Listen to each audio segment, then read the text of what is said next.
Recording studio जनता बाजार। प्यार किए हैं तो निभाएंगे, प्यार में जिएंगे मर जाएंगे। ऐसा बात बा, सुनिए ना, अरे बोलिए ना। प्यार किए हैं तो निभाएंगे, प्यार में जिएंगे मर जाएंगे। सही बात है, इसलिए तो देखी लोग जरते हैं।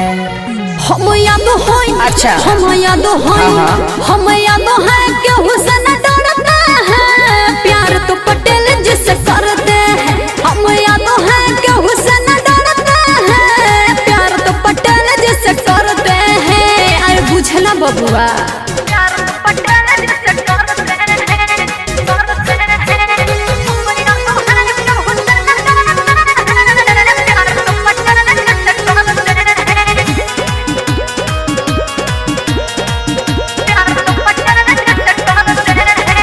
बारू संगे तका करी जवार हो, ताराला छोड़ दे हम घर परिवार हो, ताराला छोड़ दे हम घर परिवार हो।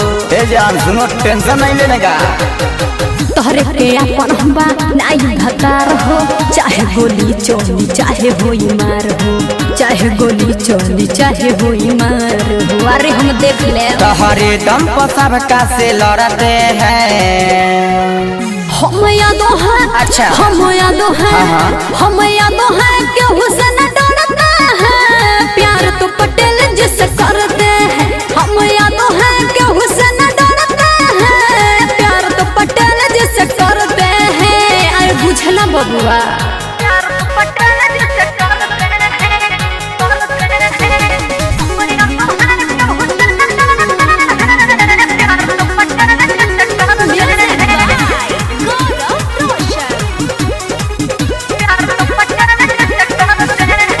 करेलू प्यार खुली यम बता दो, हौ हमारे चुमा दे के दिखा दो, हौ हमारे चुमा दे के दिखा दो।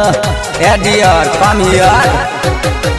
रंजन रवि तू हो मंगिया सजा दो, याद करी से माँ के दुल्हन बना दो, याद करी से माँ के दुल्हन बना दो। हरे सोचो माँ, अब से तोहरेला सब कुछ करते हैं।